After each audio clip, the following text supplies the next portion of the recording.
अगर आपकी 3-4 ईएमआई चल रही है तो आप समझ लीजिए कि आप कर्ज के जाल में फंस चुके हैं।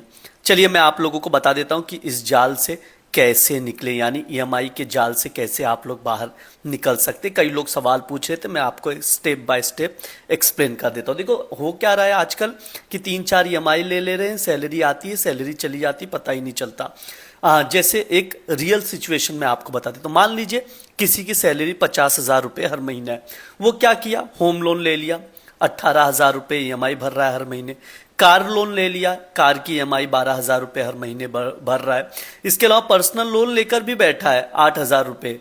अब उसका जो टोटल ईएमआई में खर्चा है 50,000 रुपये में देखा जाए तो 38,000 रुपये सिर्फ और सिर्फ ईएमआई में चल रहा है। अगर इसको परसेंटेज में आप कन्वर्ट करोगे तो अराउंड 76% यहाँ पर वो ईएमआई ही भर रहा है। बचा कितना, 12,000 वो खाने पीने सब्जी में चला जा रहा है, यानी हाथ में कुछ भी नहीं बच रहा है। ना इंश्योरेंस कवरेज मिल पा रहा है, ना तमाम चीज़ें और कोई भी फैसिलिटीज़ अफोर्ड नहीं कर पा रहा है। ये एक सिचुएशन है जो हम लोग देख रहे हैं आमतौर पर मिडिल क्लास में। लेकिन मैं इससे पहले भी एक वीडियो बना चुका था 28/36 का रूल। ये रूल हमेशा अपने दिमाग में बिठा लो।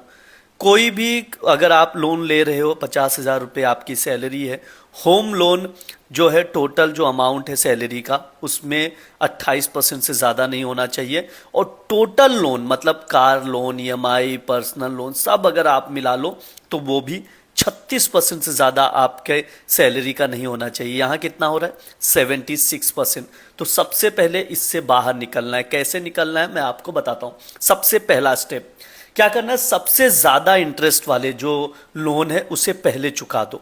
इस चीज़ का आप लोग हमेशा ध्यान रखें, पहले ख़त्म कर दो। जैसे पर्सनल लोन में क्या होता है, 16 से 24% तक का इंटरेस्ट लगता है, तो पर्सनल लोन को सबसे पहले क्लियर कर दो। स्टेप 2, इसमें क्या कर सकते हो, जो छोटे छोटे लोन है उसको निकाल सकते हो, निपटा सकते हो। क्यों, क्योंकि इससे थोड़ा सा मोटिवेशन आएगा, पॉजिटिव एनर्जी आएगी आपके पास।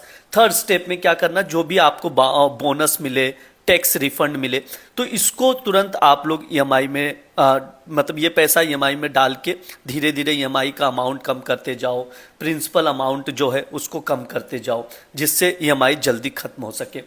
और चौथा सबसे इंपॉर्टेंट, जब तक एक लोन खत्म ना हो जाए नया लोन नहीं लेना, इस चीज़ का हमेशा ध्यान रखें। पांचवा जो है, हाई इंटरेस्ट लोन को लो इंटरेस्ट लोन में ट्रांसफ़र करो। और एक चीज़ फाइनल बता रहा हूँ, कोई भी लोन कोशिश करिए कि 30% से ज़्यादा टोटल सैलरी का ना हो ईएमआई।